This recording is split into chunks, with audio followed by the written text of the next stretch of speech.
All right, hello, welcome to TileCoach. I'm Isaac Ostrom. We're here in the TileCoach headquarters, and I'm excited to show you the Tile Redi flat bottom pan.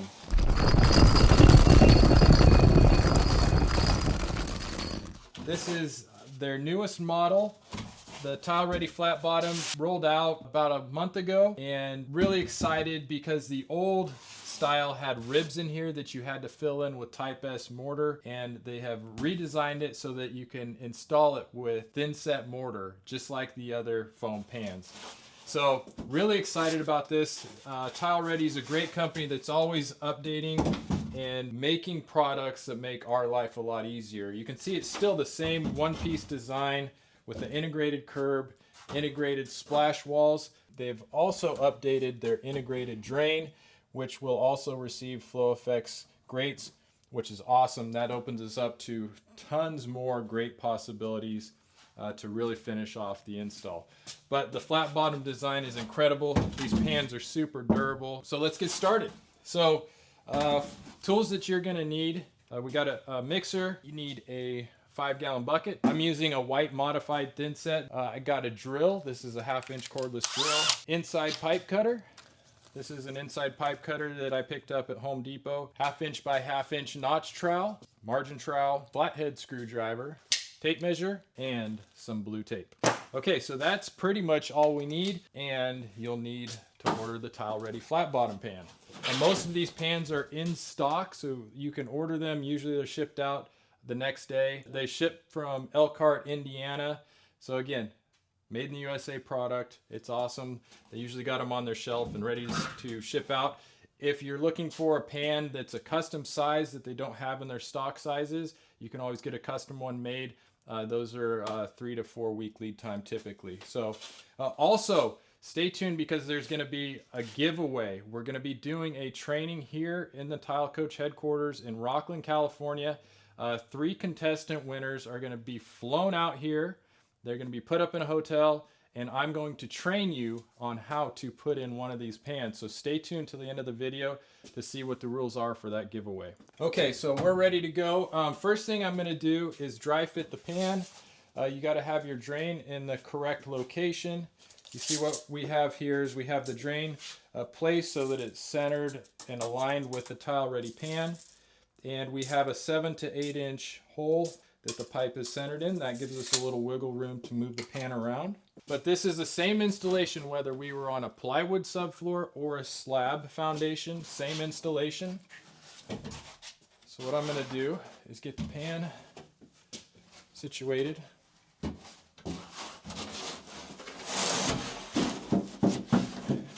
And just do a dry fit. I just want to verify that the pan fits in there nicely. Usually you want a little bit of wiggle room in the pan in between the studs. We can always fur out our walls. You don't want this pan slammed in here too tightly because you want to be able to adjust to get that pipe right in the middle where you need it to get. Once I get it dry fit and verify that the pan fits, I'm going to take my 4-foot level and I'm going to just make sure everything is level. Got our bubble right in the middle. Should be good here now too. Yep, bubble right in the middle. So now that I got it dry fit, and this is the level it's going to be. Now again, we are adding a 1/2-inch by 1/2-inch notch of thin set, but once that thin set is compressed, it only adds about an 1/8 inch of thin set by the end of it. So I did make a video on how much thin set collapses to per trowel. So I did the 1/2-inch by 1/2-inch and a few other trowels, and I actually calculated once I set those tiles how much thin set was underneath it, and a 1/2-inch by 1/2-inch finishes to about 3/32, which is just about an 1/8 inch. So that's all that we're going to be putting down, and if you want to see that video, I'll put the link in the description below. It'll help you on other trowel sizes too as you're trying to gauge how much thin set is going to be in the finished application.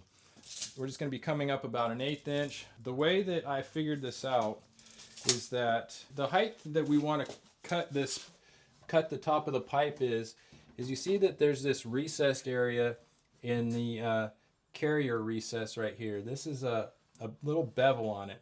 Now the point where we need the finish of the top of the pipe is 3/4 below this recessed area. And I like to trowel my thin set in lines that are going to go towards the shortest side of the pan. Use directional troweling. That just helps the air get out from the bottom of the pan.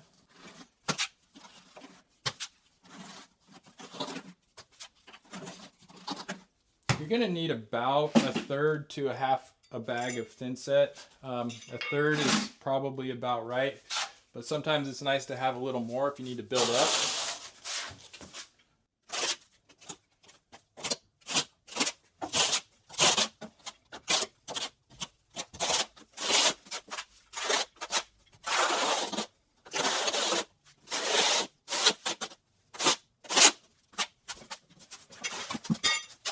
Just set my my little shim that's gonna help prop up the pan. I'm just gonna set that in the corner for now.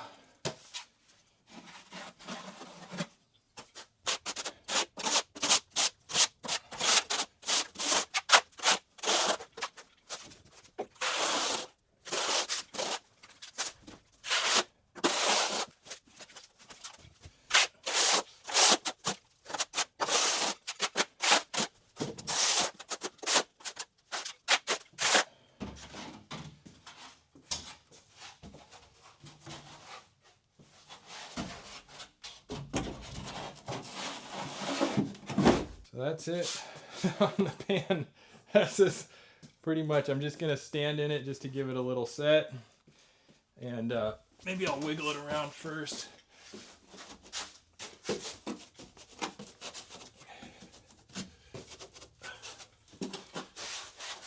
If you have a tile tool vibrator for large format porcelain, that might be nice just to kind of set this, but you can just stand in it, give it a nice little shimmy to set it.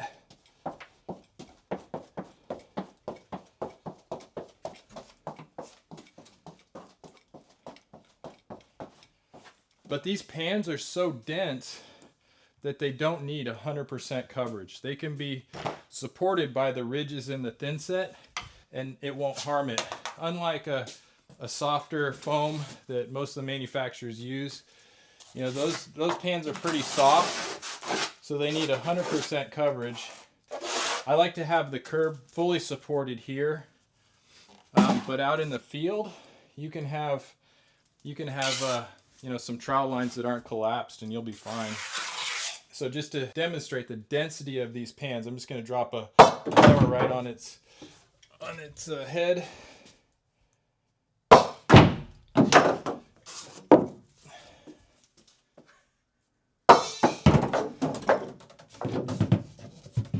And even though it's leaving a little dent in there, like I dropped that right on the head, even though it's leaving a little dent, it's not harming the pan anymore, because that's like, I mean, that thing is about 1.5 inches of solid, dense foam. So I don't recommend just dropping hammers on it just for fun. I wanted to show you just as a demonstration that won't hurt the pan, doesn't make it leak or anything. But that is one of the reasons why you can have this pan, and even if it has a little air pocket under it or something, you're never going to have an issue. Where the other pans, if you have any kind of air pocket or anything, they're just going to flex. And these pans, I mean, this 1/2 inch wallboard, I've taken the 1/2 inch foam and driven my forklift over it, and it didn't compress at all. I mean, pretty amazing how dense this stuff is. But I got a good set on it. I like it where it's at. Let me see, now I'm just going to check to make sure that we're level. You can see there we have the bubbles right in the middle, right there, and this side, bubble right in the middle. So if these 3 sides are level, then that means this guy has to be level too. I like where the pan is. Now it's time to cut the pipe to the correct height. Again, this was just a roughed in height, about 1 inch above where the pan is. If you have your plumber, you can just tell him leave it up a couple inches off of the floor. And I got my inside pipe cutter, my 1/2-inch drill. Even though that these will fit on a impact, I suggest using a chuck drill because the impact will leave it a little bit loose, and what'll happen is it'll just twist and bend. I like having a drill chuck on these so that there's no play on it, there's no give, so it'll cut nice and straight. The highest speed it will go actually makes it cut better, so I have it on the 3 setting, and that sucker will cut good. Okay, so I know based on my calculations that if we need to be 3/4 below the little beveled recess area in here, I want the top of my pipe here. If my pipe is sticking up 7/8 from the bottom of that bevel, I need 1 5/8 for the cut. So I'll show you how I do that. One of the simplest ways to do it is to take some blue tape, and I'm going to put a mark at 1 5/8 on the actual drill bit there. So 1 5/8, I'm going to make a little Sharpie mark. 1 5/8, made a little Sharpie mark there. And then I will take my blue tape and I'm going to make a visible line here. So now I'm able to see that 1 5/8 depth really well. Otherwise it's really hard if you got just a little Sharpie line. It's hard to make out. So Panda said it's at the height I need it. I've calculated how far down I need to make the cut. Again, you don't need to be afraid of getting in this pan. You can go ahead and hop in. And now I'm going to set the depth, set the edge of my blue tape line right at the top of the pipe and just start drilling. And I'm going to go in a clockwise motion. That seems to cut the best.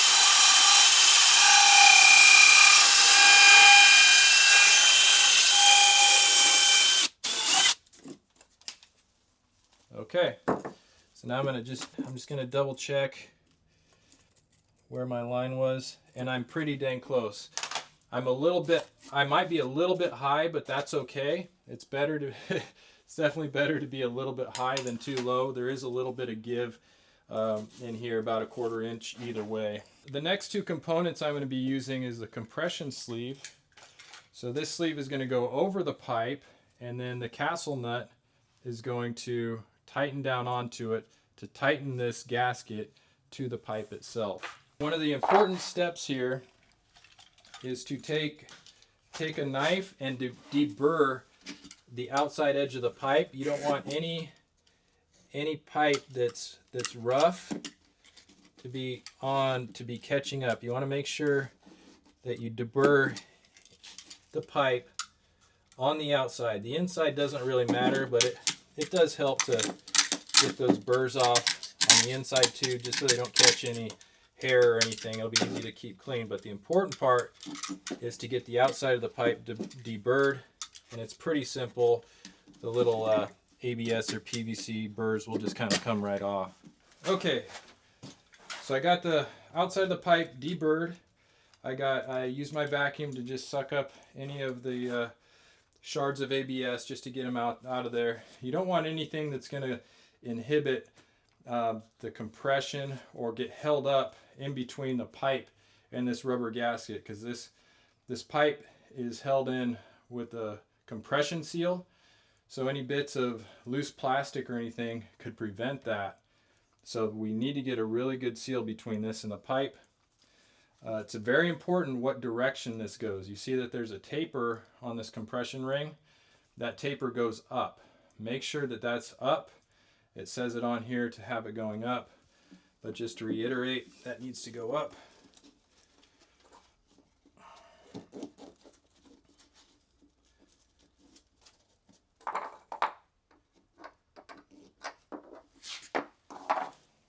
Now I'm just going to I just have a little chisel here, but a flathead screwdriver works too. I'm just using that to seat that compression ring down over the pipe, and it's seated well. And my pipe is sitting above the compression sleeve, I don't know, a 1/16 or an 1/8 inch, so we're good right there. And now I'm going to use the castle nut. They call it a castle nut because it looks like little turrets on the top of a castle. That side goes up, always goes up. And then you're just going to thread that on. And then they also give you this key to go with it. That's going to fit in between the turrets there. And you use a screwdriver. Again, maybe a big flathead works best, or this is a little chisel. Anything that will fit down in there. And you're just going to give that a tighten. It doesn't take a whole lot. It's only about 3/4 of a turn or so. And we're good. So if you need to give it a little bit more, I'm just going to use a pair of channel locks that are going to help give me a little more. Make sure that guy's really tight. Ooh. See? That would have ended up in the bottom of the trap. I think it's smart whenever you're working around drains, you know, put a rag down there or something. It'll save you a lot of headache, because when I picked this up, it just dropped right down. That's one of those things where your wife asks you what you did all day. She's like, "What? Nothing got done." You're like, "Oh, well, I was fishing this key out of the pipe for 3 hours." But that really seems to help. I really like using the channel locks. I'll put that on the the tool list. So, okay, well, I feel really good about that. I got a really nice tight connection, and that's it. I mean, this is it. There's nothing to water test. This is a UL certified fixture, so you don't need to do a shower pan test like you would with a PVC liner or other type of system, because this is like a bathtub. It's been certified, but I do like to test the connection. So I'm getting a test plug, and I'm just going to test the connection here.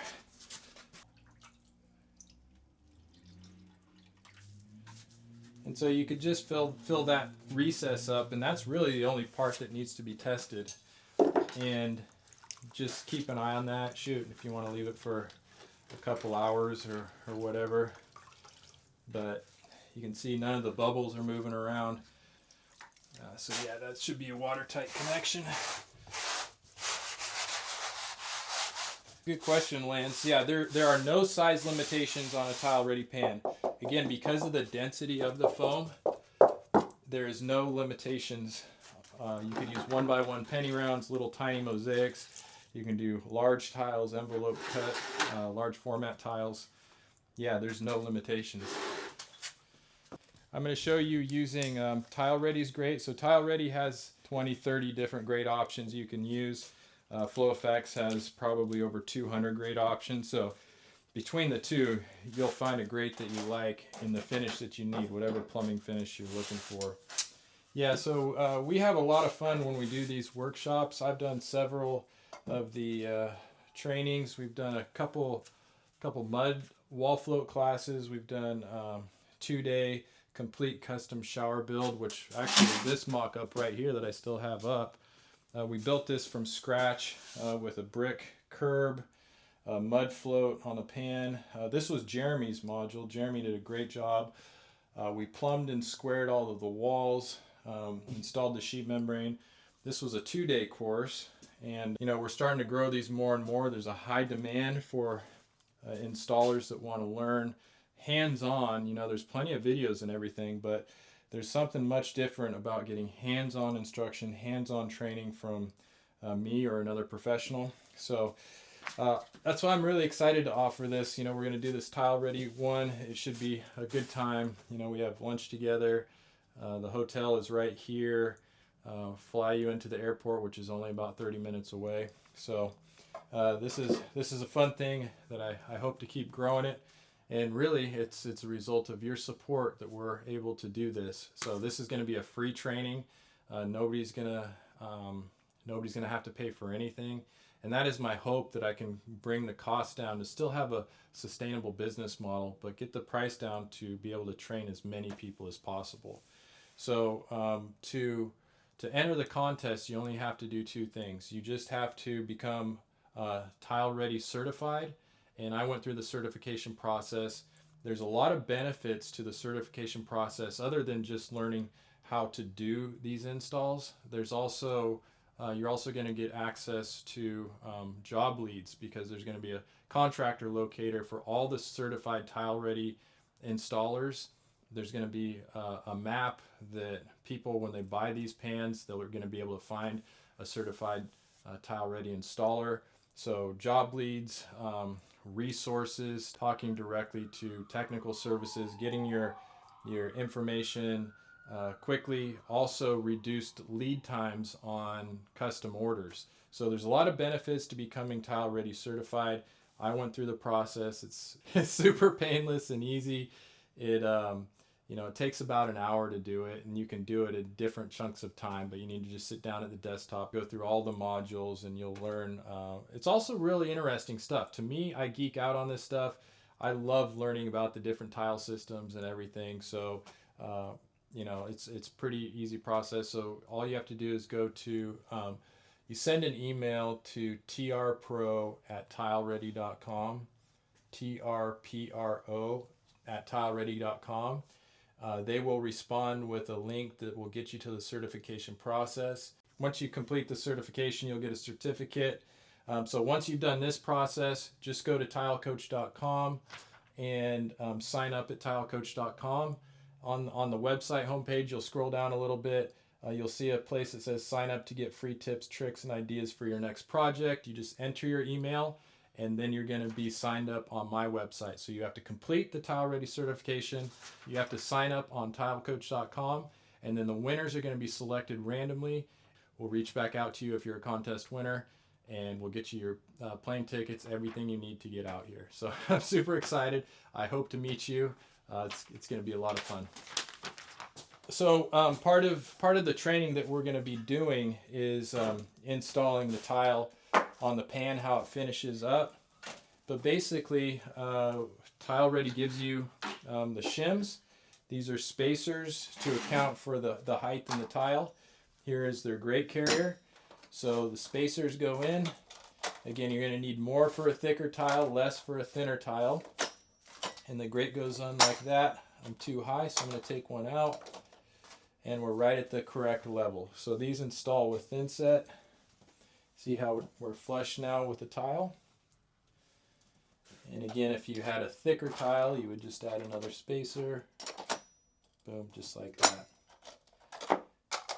So yeah, so what I do is I just take some thin set.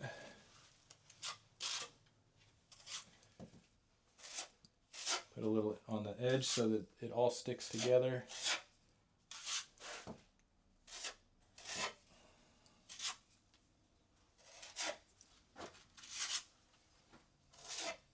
So that thin set's going to lock down into those little grooves on the spacers to hold everything together. You put a little bit, I like to just put a little on the ends, because there's those little voids in the corners. These channels kind of help the thin set evaporate and keep things dry inside there. Yeah, it just squishes down in there just like that.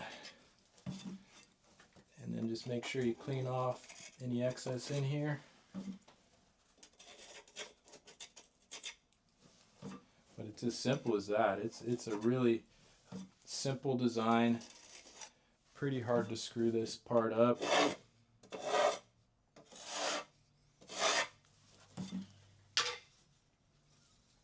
And then the grate just goes right on top.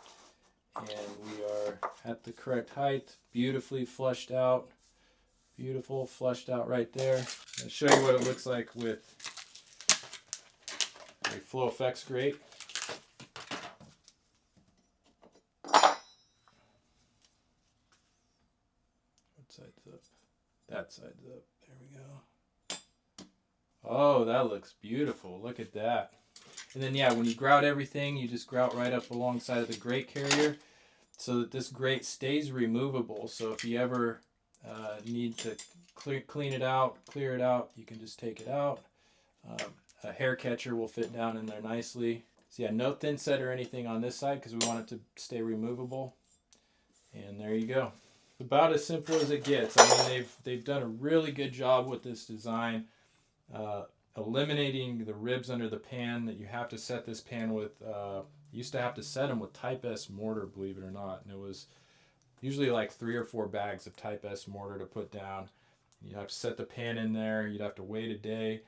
With the modified thin set, I get in here and usually what I'll do is I'll set the pan and then I'll get right in here and work on the wall boards.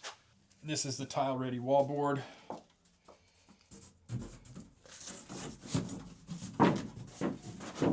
You do a bead of sealant in between the splash wall and the wall board, embed it down. Shim out your walls first. You get the wall board up. They have a Tile Redi seam tape that you can put to cover that gap. But really the vulnerable parts of the shower pan are already taken care of. The real vulnerable parts are where the floor and the wall come together. This one-piece design is excellent. It just eliminates all of those potential failure points. I mean, this method that we use the sheet membrane method a lot, but you can see how many different potential failure points. We got a seam here where the sheet membranes connect into the flow effects. We got seam along the entire perimeter. We got corners. We got dam corners. You just have a lot of areas that are potential leak points. And for us, it's not as big of a deal because this is what we've built hundreds and hundreds of these. So we got a good feel with the thin set and the sheet membrane, making sure that there's no voids and no bubbles or creases or anything. But for a first timer or somebody who hasn't worked with thin set too much, these systems can introduce a lot of potential failure points. I'm not saying that this system is going to leak, and I actually did water test this after Jeremy finished it. That was part of the certification process for this module. I did a water test. Everything held up great, no leaks. But again, Jeremy is a professional who does this every day, and for a DIYer, I mean, there's no potential leak points in here other than where you connect the drain, the compression fitting. And even if we got this part wrong, this could always be redone. It's not just a one and done thing. We can get back in here and loosen up the castle nut, redo the compression fitting if something wasn't on there right, and just put it back in without tearing it all back up. So this is definitely the way to go if you don't want to have to worry about any potential leak points. It saves like a lot of stress, sleepless nights, and for the pros out there that are thinking about getting into doing this, yeah, for one, it's fast. What do you think this took me to install this pan? It was probably 20, 25 minutes. Yeah, this was a 2-day process. We had to float the pan and then waterproof it. This was done in 20 to 30 minutes. The other thing is for professionals is the scalability aspect of it, where it takes so much time to train somebody how to do this, and the worry and thought that goes into doing all this, making sure that your employees or somebody else besides yourself is doing this correctly. You can just have them drop in this pan and you're not worrying as much about every single install. Sometimes these things, the leaks don't present themselves for, a while. So again, this contest is only open to professionals, but I would love to see you here in February at the TileCoach headquarters, allowing me to train you personally on how to put these pans in. It'll be a lot of fun. If you're a professional and you're interested, send an email to trpro@tileredi.com. Again, that's trpro@tileredi.com. Go to tilecoach.com and sign up on the website. Once you do those two things, the winner is going to be selected randomly here in a few weeks, and we will reach out, let you know if you've been selected to join us here in Northern California. It'll be a lot of fun. So hope to see you there. I love you. I love being your tile coach. We'll see you on next video.